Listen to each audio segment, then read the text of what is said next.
السلام علیکم ورحمۃ اللہ وبرکاتہ۔ قال اللہ تبارک و تعالی بعد اعوذ باللہ السمیع العلیم من الشیطان الرجیم وما كان هذا القرآن أن يفترى من دون الله ولكن تصديق الذي بين يديه وتفصيل الكتاب لا ريب فيه من رب العالمين۔ معزز خواتین و حضرات،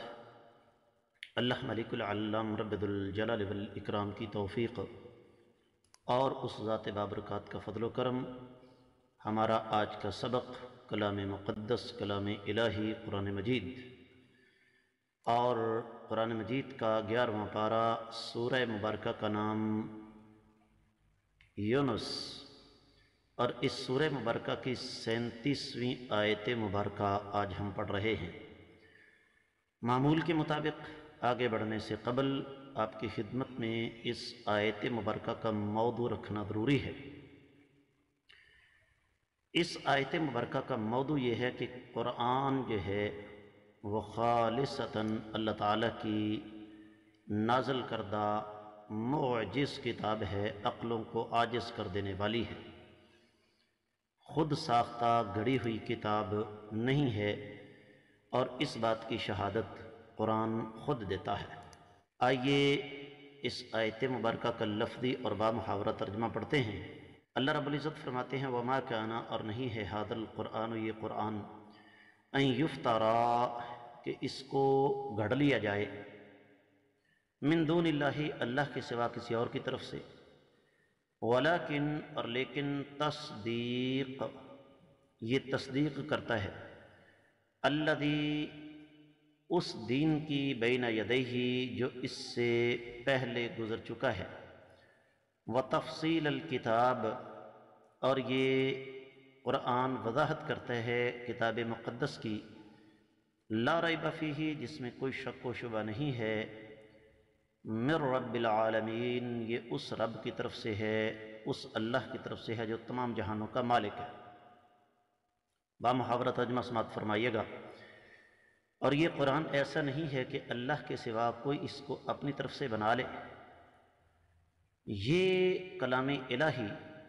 پہلے گزری ہوئی شریعتوں، کتابوں کی تصدیق اور ان کی تفصیل بیان کرتا ہے، اور بلا شبہ یہ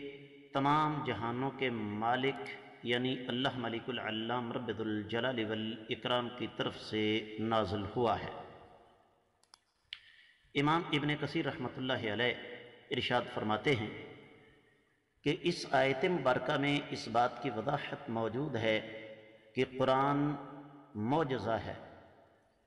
اور کسی انسان میں یہ طاقت نہیں ہے کہ اس جیسا کلام لا سکے، نہ 10 صورتیں، نہ ایک سورہ مبارکہ، اس لیے کہ اس کی فصاحت، اس کی بلاغت، اس کی وجازت، اس کی حلاوت اور اس کے معنی اور مفہوم دنیا اور آخرت میں بے مثال ہیں، اور یہ صرف اور صرف اللہ ہی کی طرف سے ہو سکتا ہے، وہ ذات بابرکات جس کی ذات اور جس کی صفات اور جس کے افعال اور جس کے اقوال میں اللہ کا کوئی ثانی نہیں ہے۔ تو جب اللہ تعالیٰ کا کوئی مشابہ نہیں ہے تو اللہ تعالیٰ کے کلام کا مشابہ کوئی کلام کیسے ہو سکتا ہے؟ تو یہ قرآن بذات خود اس بات کی شہادت دیتا ہے کہ یہ صرف اور صرف اللہ ہی کی طرف سے ہے، اور پھر اس کا ایک اور ثبوت رب کائنات نے یہاں پر دیا کہ یہ سابقہ کتابوں کی تصدیق کرتا ہے، ان پر یہ حجت ہے، اور ان میں موجود احکامات کو واضح کرتا ہے، اور جو کچھ ان کتابوں میں تحریف، تعویل اور تبدیلیاں کی گئیں ان کی بھی وضاحت کرتا ہے۔ اور تفصیل الکتاب لا ریب فیہ من رب العالمین سے مراد ابن کثیر رحمۃ اللہ علیہ لیتے ہیں کہ اس میں احکام ہیں، حلال و حرام کی وضاحت ہے، اور اس کا انداز شافی، کافی ہے، یہ تمام کے تمام دلائل اس بات کو ثابت کرنے کے لیے کافی ہیں کہ یہ اللہ کے سوا کسی اور کا کلام نہیں ہے۔ آئیے دیگر کتب تفاسیر کی طرف بڑھتے ہیں۔ اہل علم یہ فرماتے ہیں کہ اس آیت مبارکہ نے سب سے پہلے تو اس اعتراض کی نفی فرما دی کہ یہ قرآن محمد الرسول اللہ صلی اللہ علیہ وسلم نے اپنی طرف سے گڑھا ہے، کیونکہ مشرکین مکہ اس بات پر تعجب کرتے تھے کہ ایک ایسی شخصیت جو کہ یتیم پیدا ہوئی ہو اور اس کے پاس کوئی پولیٹیکل بیک گراؤنڈ، کوئی سیاسی پس منظر نہ ہو، تو وہ شخص اٹھ کر یہ دعویٰ کر دے کہ میں نبی ہوں، تو یہ ان کے لیے تعجب تھا، اور تعجب کا جواب رب کائنات نے دیا ہے۔ اور اہل علم یہ فرماتے ہیں کہ اس سورہ مبارکہ میں یہ تیسرا موقع ہے جہاں اللہ ملک العلم رب الجلال والاکرام نے اس قرآن کی عظمت کا اظہار کیا ہے۔ پہلا موقع ہے اکان للناس عجبا،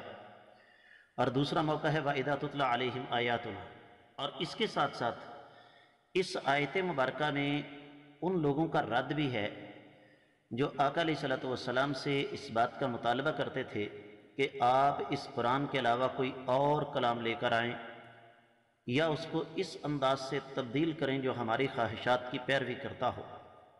اور یہ ہر دور کا المیہ رہا ہے۔ معزز خواتین و حضرات، آج بھی بہت سارے ایسے لوگ موجود ہیں جو زبان سے تو نہیں کہتے لیکن حقیقت میں ان کے دل میں یہ بات موجود ہے کہ قرآن کو، شریعت کو ہماری خواہشات کے مطابق چلنا چاہیے، اور اس کا زندہ ثبوت یہ ہے کہ چونکہ ہمارا دن رات کام ہی یہی ہے، لوگ ہم سے مسئلے مسائل پوچھتے ہیں تو بعض لوگ اس قدر الجھ جاتے ہیں، اس قدر پھر بحث کو طول دیتے ہیں کہ انسان حیران رہ جاتا ہے کہ اس آدمی کو ذرا برابر بھی اللہ کا ڈر نہیں، لیکن بعد میں پتہ چلتا ہے کہ اصل مسئلہ کچھ اور ہے، اور وہ مسئلہ یہ ہے کہ ان صاحب کی خواہش یہ ہے کہ شریعت جو ہے وہ ان کی مرضی کے مطابق چلے، اور یہ ناممکن ہے۔ تو اس لیے اس آیت مبارکہ میں ان ظالموں کا رد بھی موجود ہے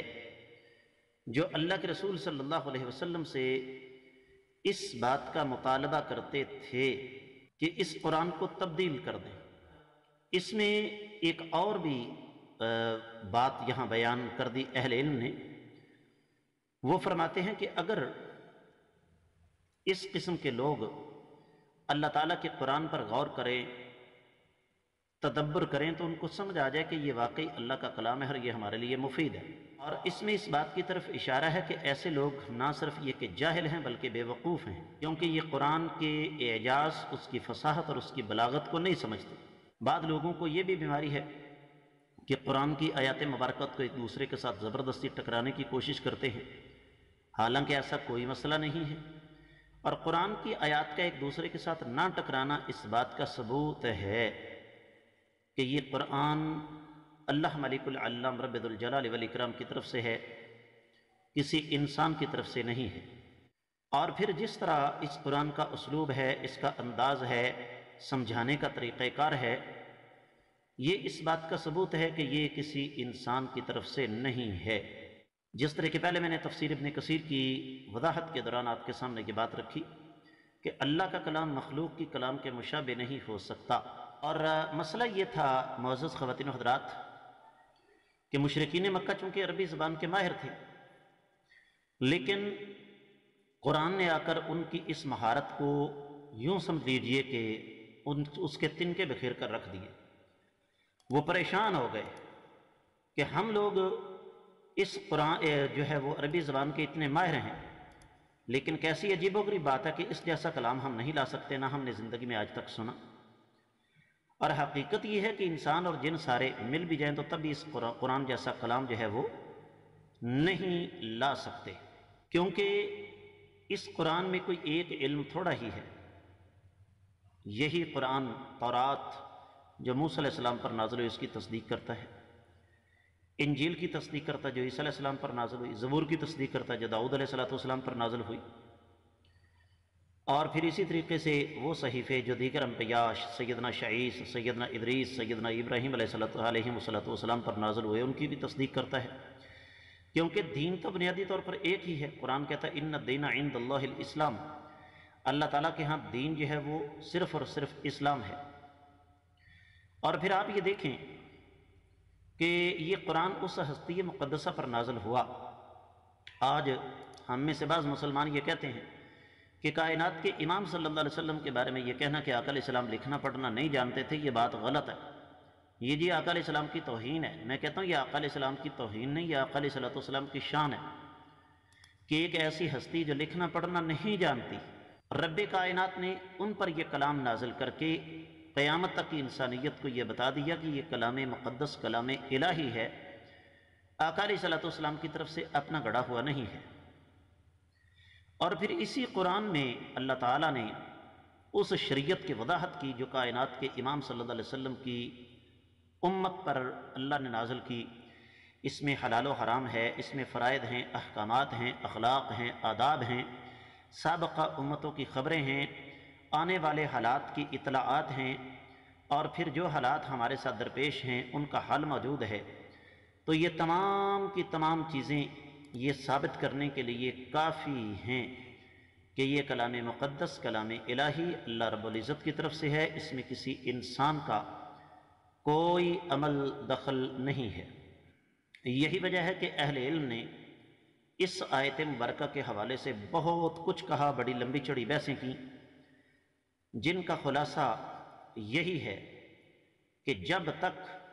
انسان عقل سلیم کا مالک ہے تب تک وہ اس قرآن کو اللہ تعالیٰ کی سچی کتاب تسلیم کرنے پر مجبور ہے۔ اس کے ساتھ ہی اس آیت مبارکہ کی مختصر تفسیر اللہ کی توفیق سے مکمل ہوتی ہے۔